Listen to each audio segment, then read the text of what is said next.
I think it was like Chris Matthews. Is that who it is? I think so. Hardball's Chris. Yeah. He's a great football player. That's Clay Matthews. And Chris, his son. Does he have a son named Chris? I'm There's assuming Chris he did. Long.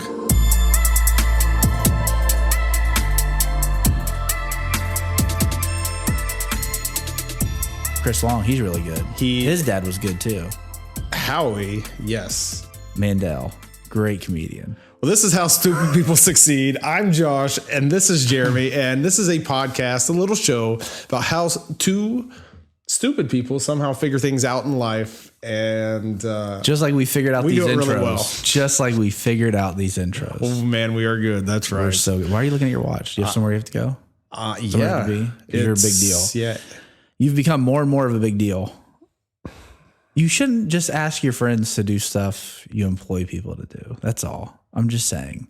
I don't even know. Hey, here's my key, little youngster. You want to pull my car out? Like, Josh, we're the same age and I've known you for 10 years. I'm not pulling your car. You out. are older than me, though. By a little bit. Yeah. I look younger, though. Probably. Let's not. It's the Come hairline. on. Yep. There it is. The flying V. Yeah. You should have been in the movie Twilight. Got the perfect hairline for it. You're like a sexy vampire. Yeah. It's cool. It's a cool thing. I don't now. even know. I can say that. It's 2020. I don't even know how to respond to that. Okay, well, let's respond. Well, so you attract or you reflect on what you attract. So you're saying I should reflect on what I attract. Yes. And 100%. So should our listeners, right? 100%. By the way, make sure you subscribe to us on all the podcast channels. Like us on Facebook, and make sure you tag somebody in this podcast because it's going to be pretty, at least average. At least average. At least average. That's what we're aiming for. Yeah. Yeah. Okay. I'm going to reflect on what I attract. Yes. What's that mean? Explain to me. So in monitoring your life, monitoring your success, it's very important, extremely significant to look at what are the natural things that you see as consistent themes occurring in your life, both positive and negative. And when you get lost in maybe the plan or the decision-making of something or the goal of something, you can almost become ignorant to your own kind of gravitational pull. And everybody has it. So whether it's positive or negative, there are negative things that maybe I draw, and there's also positive things that I draw. And as a leader, I have to be aware of it. So what I've seen in different environments, and also what I've been guilty of, is not having enough self-awareness to step back and go, okay, what do I keep attracting and where am I trying to go?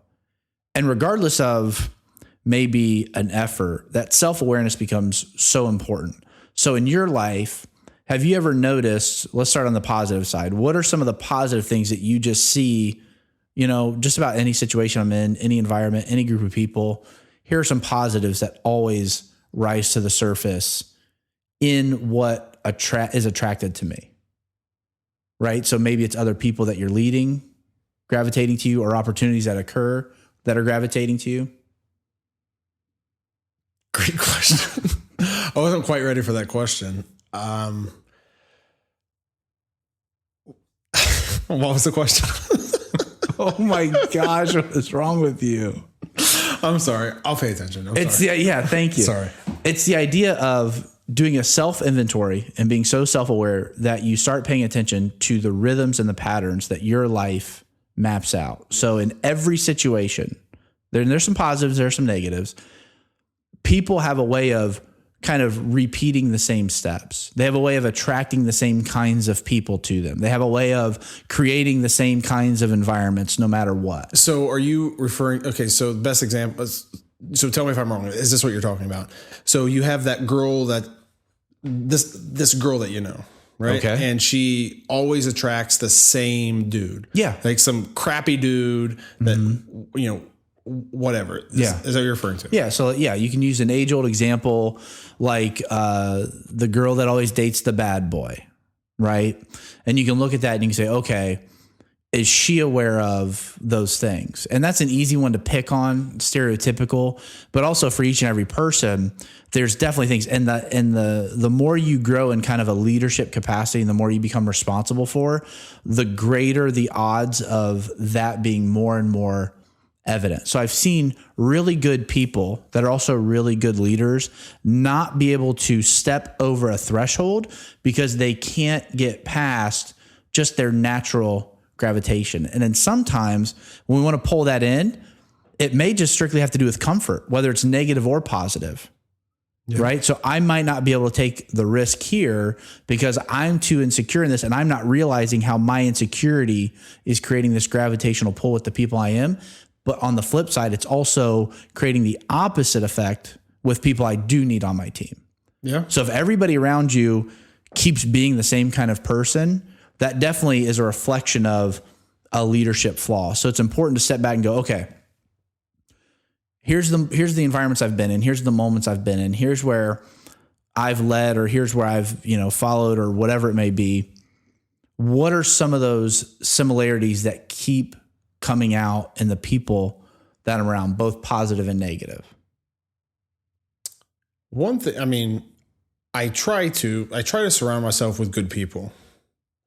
And there are times in my life, conversations that I have, business opportunities I may have, that occasionally you have, I would say, you have some stragglers that don't really fit that culture you're trying to set. Mm-hmm. So especially in business, it's really important, so we have a team, right?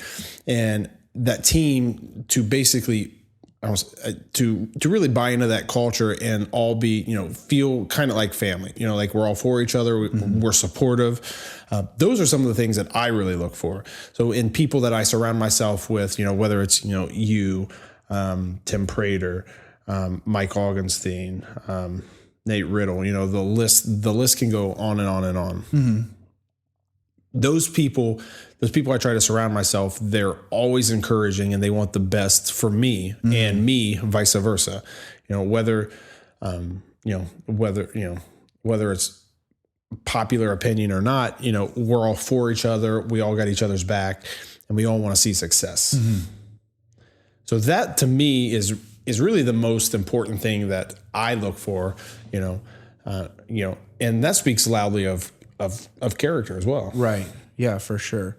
So when you step back and you look at some of the changes you're trying to make and what you're trying to do, is there anything that, as you think about it and you're really being critical of yourself, is there anything that starts popping up to you that may be a new behavior or a new problem that you're like, oh my gosh, now I realize this pattern in my life and it has to get gone in order for me to take this next step? Well, if you have good people in your life, they are going to point out in love, they're going to point out where you fall short. Mm-hmm. They're going to point out where you struggle, even though I really know where I struggle for the most part, mm-hmm. but it's good to have people in my life that will in love point out where I struggle. So I can work on that. I can create a plan to fix that. So it can, not necessarily be my Achilles heel, but it can be something that is, serviceable or even something that we excel at. Yeah. And there, well, I know, there's so many different things that we can work on in life. And as we reflect on the people that are in our life, because what's the old adage? You are like the five people you surround yourself with. Mm-hmm. That's,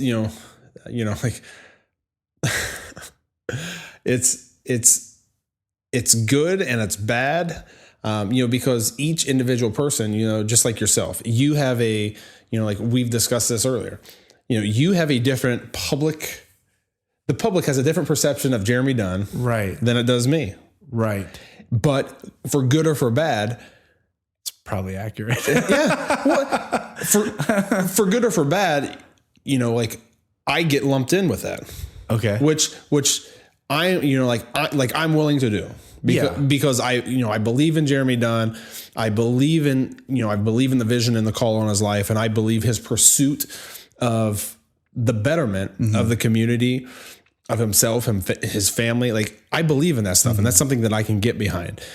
And, we've talked several times, it's why aren't we friends with people that are very, very surface level? It's just because we don't have time for that stuff. Mm-hmm. You know what I mean?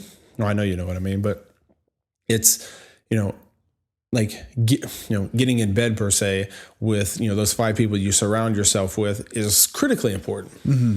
I grew up in an area where we had several people that, just, love the drama. Yeah. And, obviously high school is a super easy example. Mm-hmm. You get surrounded with people or you know the people, you know, the drama people, they love to be around it and they never seem to get out of it. Yeah. Or, you know, you think of the, you know, the family, you know, that's always in turmoil and they don't really see kind of like the way out, or they really don't see why they're in turmoil all the time. And a lot of it is being self-reflective, just like you said. Yeah. So what are some of the, you know, because if you're self-reflective and I see, okay, you know, like I'm surrounding myself with this person, you know, like I need to kind of back away, or in this situation and I need to back away. It's easier said than done. Yes. So what are some of the steps that you use to kind of reflect on what you're reflecting? Yeah. And because you're attracting it all the time. Yeah. I think you first have to start with not assuming you're mommy's perfect angel. I think in the But what if you are? Yeah, exactly. Yeah. And the culture and environment we live in, that's the social media lie that everybody kind of feeds themselves. And it's like, I realize that I'm not going to get through this life unscathed or perfect. So for me, a lot of the reflection just starts with, okay, I'm probably not perfect in the scenario or in the phase that I'm navigating. What are some simple ways I can look at kind of a true north, or, you know, the bumpers at a bowling alley to help guide me?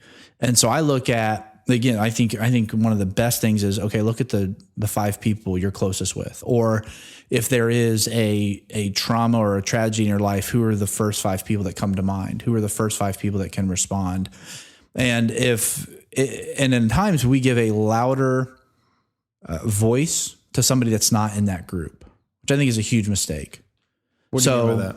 So maybe there's a negative relationship that is a louder voice than a positive relationship. And so to use a dramatic example, I saw this all the time when, you know, I was in college. I worked at the Florida Baptist Children's Home. It's basically a halfway house for kids between social services and an orphanage. And the way that these young men would idolize their parents and model their life after their parents, even though it was causing a destruction of their life that they were paying severe consequences for, what mattered to them more than anything was the approval of that parent, which is an ingrained thing, which I think when I say reflect on what you attract, that's a big part of it. Because you can be surrounded by a lot of great positive things, but always find yourself kind of self-sabotaging. Yeah. But if you're not being honest with yourself, what are you going to do? It's their fault. Instead of going, what part am I playing in this consistent treatment of my life, in the consistent kind of repeat of my life? And do I need to change it? Do I need to look at something and start navigating it a different way? I also think it's hugely significant when you're looking to do something very dramatic, very altering in leadership. I think you have to be very honest with yourself and looking around going, 1, do I have what it takes to do this? And 2, do the people around me have what it takes to do this?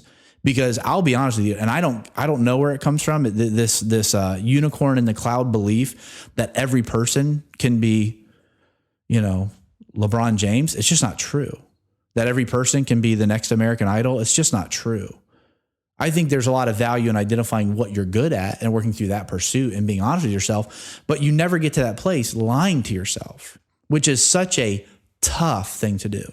So when I looked at, you know, there's a period in my relationship with my wife where it's like we were just butting heads, and it was like we were really struggling to get along.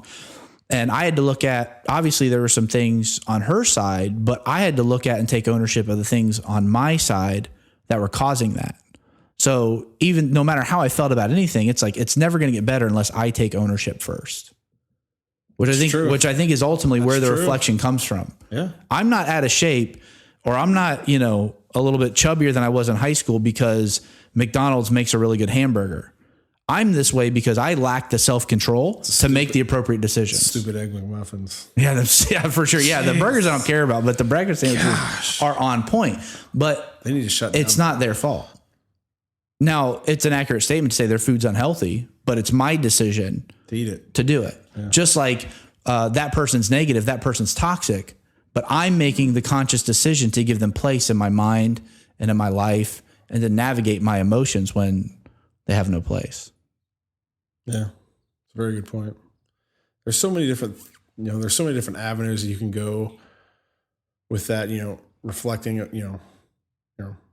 reflecting on what you attract is obviously, you're kind of, because obviously there are a lot of outside situations where you can't control, but I don't know the percentage, but I would say definitely more than half, you can attract the people that's, or you can, what's the word I'm looking for? You can decide on who's in your life and what you're attracting, and then make adjustments. So throughout your life, are there people in your life, talking like people specific, but are there people in your life that you've had to weed out, just like Kareem was sharing at? Yeah. I mean, and maybe weed out is such a harsh term.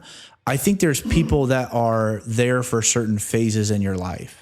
And I think we have a hard time with that because we all want to be great and incredible and valued by everybody in sport. But at the end of the day, there may be a point in my life, I'm only in that person's life for this period of time. Yeah. And then life causes that transition. So if I can be so honest about just a personal experience, Wes Meadows, who's an absolute brother to me, he's one of the few people on earth that could call me and literally ask me anything. He could ask me for a kidney. I'm like, dude, sedate me now. Let's go. Like, there's nothing off limits for how much I love this guy, care about this guy.